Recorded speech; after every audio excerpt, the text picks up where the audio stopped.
Eu ia começar o vídeo cumprimentando vocês, como sempre, mas prefiro utilizar um áudio que eu recebi hoje aqui, para que vocês entendam como é que se deve cumprimentar um pastor evangélico. Preste atenção.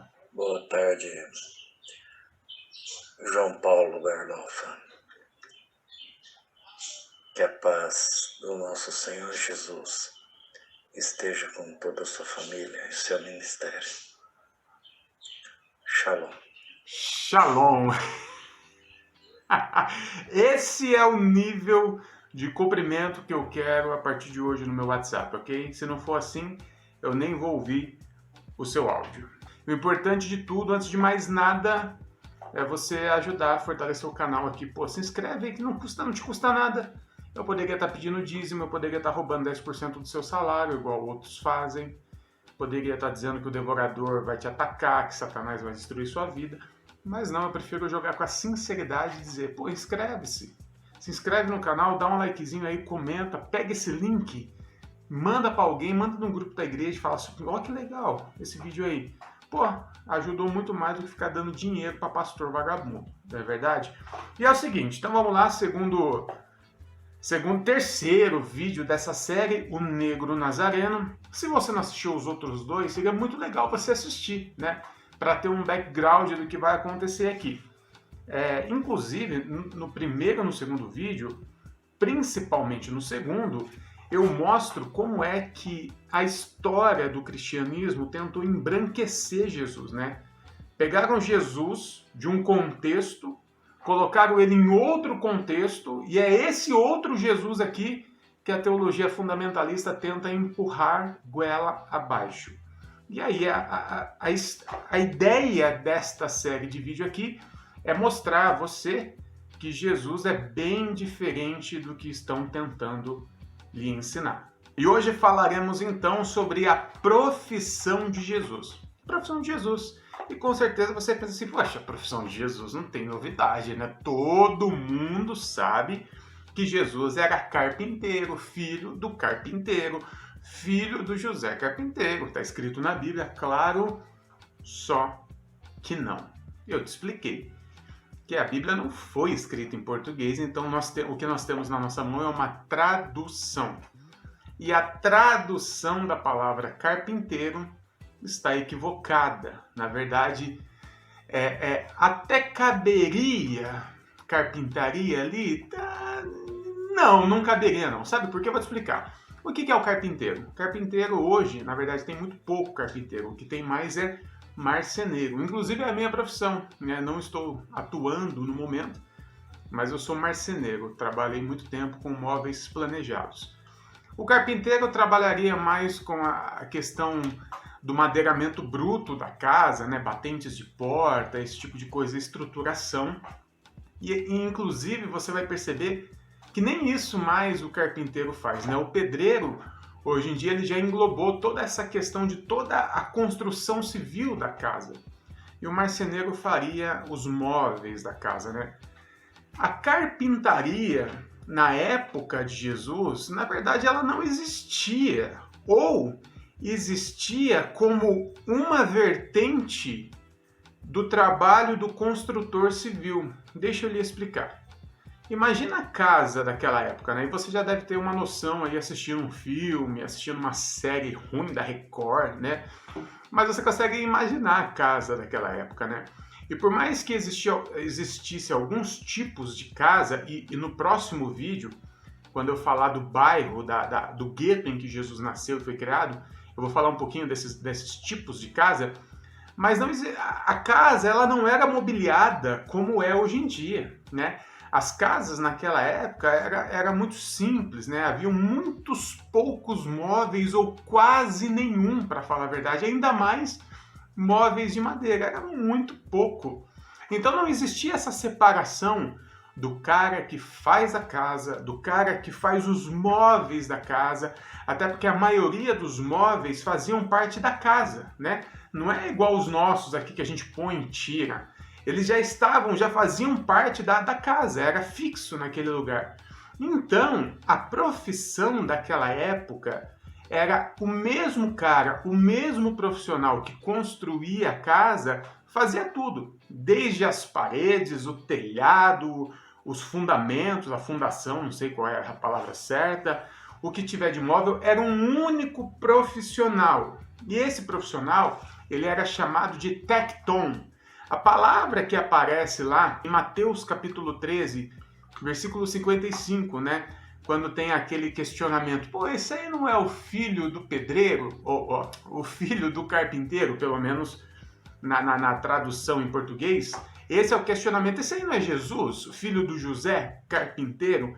A palavra ali, carpinteiro, na verdade é tecton, que daí vem a palavra arquitecton, que é o nosso arquiteto.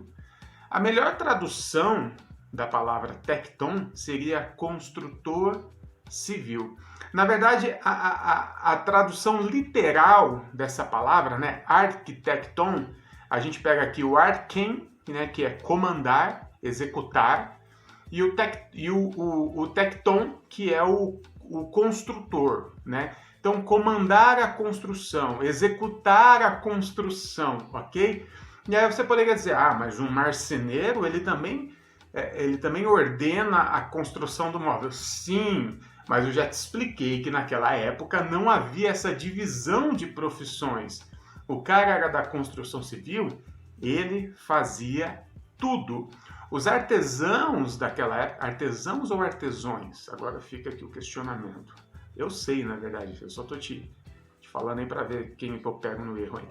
Mas os artesões daquela época, o artesão, agora eu fiquei em dúvida mesmo.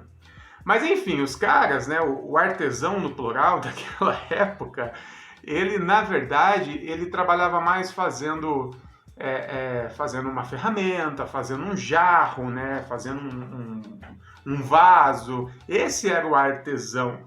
O tecton, ele era o construtor civil.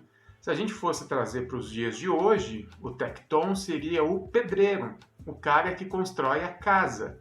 Então, a profissão de Jesus, trazendo para os dias de hoje, a melhor tradução, sem dúvida alguma, é pedreiro. Jesus não era um carpinteiro ou um marceneiro.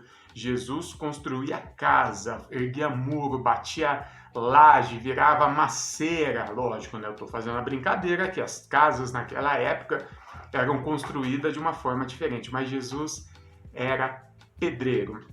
O lance de colocar Jesus como carpinteiro é mais uma forma de tentar embranquecer, né, o contexto de Jesus.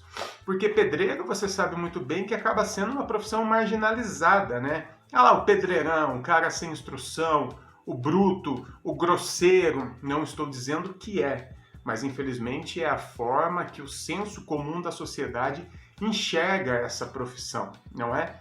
Então, assim, colocar Jesus, né, aquele cara que a gente queria dizer que é um cara manso, né, da pele clarinha, da mão lisinha, que fala como se fosse um filósofo, tirar esse cara e falar, não, mas na verdade esse cara ele era um pedreiro, filho do pedreiro, já ia ficar ruim para o tipo de Jesus que a história do cristianismo queria vender. Por isso que a tradução foi adulterada, para que você imaginasse Jesus diferente do que ele é. Mas eu queria te dar aqui alguns outros indícios. Se tudo isso que eu te disse até agora não for suficiente, eu queria te mostrar outros indícios de como a gente pode garantir que Jesus era sim um pedreiro, né? E uma das melhores formas da gente entender isso diante de uma biografia é a forma como Jesus falava. Você sabe que qualquer pessoa usa o linguajar que ela mais conhece dentro de uma fala, quando uma pessoa está conversando, ela vai falar sobre elementos da sua profissão, né? Quando você começa a conversar com um advogado, se você bater um papo longo com ele, rapidamente você vai perceber, pô, esse cara aí eu acho que é advogado, essa mina aí é advogada. Afinal, o tempo todo ele vem com algumas palavras, alguns jargões da advocacia, do direito. E Jesus não é diferente. Jesus, em todas as suas falas, em todas as suas parábolas, em todos os seus ensinos, Jesus trazia muito dois tipos de elementos, né? Num todo, é lógico que Jesus usou vários, mas dentro de um montante nós podemos evidenciar aqui que Jesus usava dois tipos de linguajar. o do pedreiro, o do construtor civil, o do tecton, e também da pessoa que trabalhava com a terra, com o ruralista. Aí, ó, não fechei o WhatsApp, peraí. Então, Jesus usava muito esses dois tipos de linguagem, o do pedreiro e o cara do campo, o cara que trabalhava com a terra. Jesus várias vezes contou parábolas sobre a terra, sobre o grão, né, sobre a palavra de Deus que caiu em terra boa, em terra ruim. E eu também vou explicar no próximo vídeo por que Jesus manjava tanto dos paranauê de terra. Mesmo sendo um pedreiro, por que ele tinha tanta familiaridade com as questões rurais do campo? E eu explico isso no próximo vídeo. Mas ao lado desta parte do campo, da terra, Jesus usa muito figuras de linguagem relacionadas à sua profissão, a um pedreiro. Quer ver? Separei alguns aqui.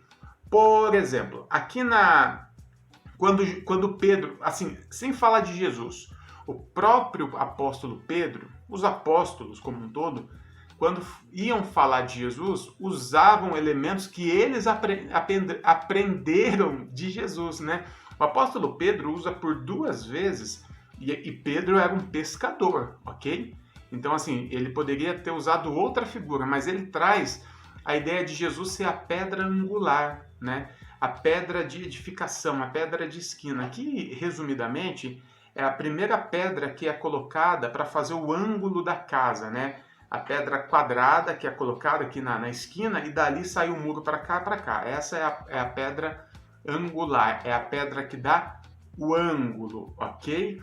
Então, o apóstolo Pedro fala isso 2 vezes, que Jesus é a pedra angular. Sem dúvida alguma, ele falou isso porque ele ouviu de Jesus várias vezes, né? E o próprio Jesus usava esses tipos de linguagem. Por exemplo, em Mateus 16:7, ele fala, né, que sobre esta pedra eu edificarei a minha igreja. Aquela passagem da confissão de Pedro e tal, e Jesus falando, quando você que é evangélico, vamos lá, você que é evangélico, quando você pensa em edificar, você pensa logo em edifica em mim uma morada para ti. Você pensa que edificação tem negócio de unção. Edificar é construir, ok? Edifica em mim uma morada para ti. Constrói em mim uma casa para você. Tecton em mim uma casa para você. Ou seja, Jesus está falando aqui de edificação, de construção. Jesus está falando um dialeto de pedreiro, sabe? E outras vezes Jesus fala isso. Tem aquele momento que ele vai usar o exemplo. Olha, um homem sensato é aquele que constrói a sua casa sobre a rocha e não sobre a areia. Então Jesus, ele traz no seu dialeto dois tipos, né, de dialeto, na verdade. Do pedreiro e do homem camponês, do campo da terra. E no próximo vídeo eu explico por que ele tem tanta familiaridade com a terra também. Então, assim, diante de tudo isso que eu te disse, nós chegamos a uma simples conclusão. Jesus era pedreiro. Jesus tinha as costas largas de bater laje. Jesus tinha a mão calejada. Jesus tinha a bicipeira aqui, ó, tríceps era rasgado aqui, porque Jesus ele não cresceu apenas lendo o livro, ele estudou pra caramba, mas Jesus era pedreiro. Até porque era natural do filho seguir a profissão do pai. Isso era cultural, para falar a verdade. Essa cultura só se quebrava quando o menino ia para a academia, ia seguir alguma corrente teológica, algum filósofo, né? E aí esses caras vinham seguindo os rabinos. Jesus, de certa forma, ele era considerado um rabino, mesmo não tendo formação acadêmica para isso, porque por causa dos seus ensinamentos e tudo que ele construiu.